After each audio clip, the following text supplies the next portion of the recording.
This is Steve. Steve is a classically trained chef and the guy who created all the recipes.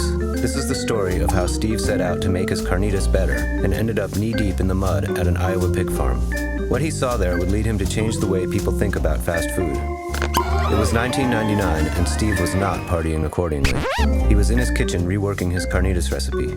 New ingredients, a different cooking method, he was open to it all. Oh, it was good, but it wasn't quite perfect. Something was missing. While he was investigating all things pork, Steve cracked his favorite food journal, The Art of Eating, where he read about a guy named Paul. This is Paul. Paul was a farmer who lived in Iowa. He was raising pigs in a different way.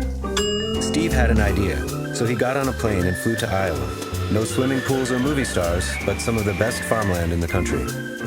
Steve and Paul met at Paul's farm, Pork Utopia. Paul had worked closely with Niman Ranch to restore a more traditional way, the right way, of raising hogs. Paul's pigs only ate the good stuff, an all-vegetarian diet with no animal byproducts, because that's just better for them.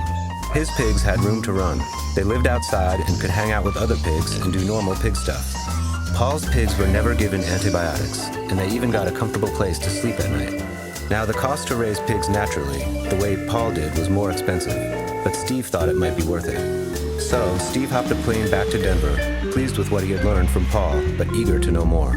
He wanted to know about how other pigs were raised, so he kept on digging. He learned about how most pigs in the United States were raised, and he thought they were getting kind of a raw deal. He visited the industrial hog farms where most pigs are raised. The pigs were kept indoors all the time. They never got to go outside. They were locked up in small pens and cages, stacked on top of each other, and generally ignored. They were packed in so tight they had to be given antibiotics to keep them from getting sick. It cost less to raise pigs this way, but that didn't feel right to Steve.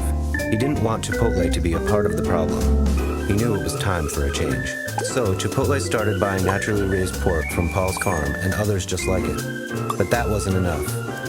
Steve knew that he needed to do more and to find similar sources for all of the ingredients Chipotle used. It's all part of a program Chipotle calls Food with Integrity. That seems better to Steve.